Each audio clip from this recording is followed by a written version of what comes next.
The brain is so beautiful. I think that that's one thing that's so cool about our particular specialty. And you think about like the Ramani Cajal, like neurons that he did, he was doing them for scientific purposes, but they're just gorgeous. Like neurons are just so pretty. And the other thing that I like about doing like a neuron is that you can do things that are kind of a little bit unusual. Like I do these curly cues and things like that, but your brain still reads it as a neuron. And you can do different colors, so it's not like I'm limited to a certain palette. It allows me to be a little bit wild with my creativity. I think I've always found a creative outlet to be really helpful. In creating these anatomic models, it's given me kind of a framework to say, like, even if things are difficult, there's something very beautiful and powerful and fascinating about what our bodies are able to do. Today, I have 4 separate models. They were all printed at the NYU Health Sciences Library.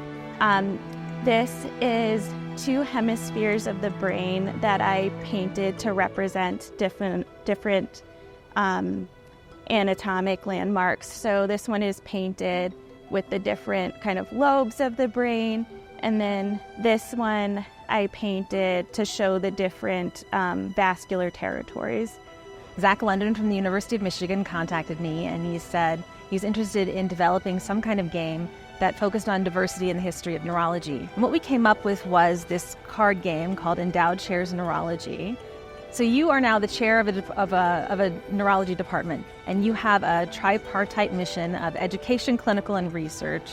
And this features 12 women from the history of neurology.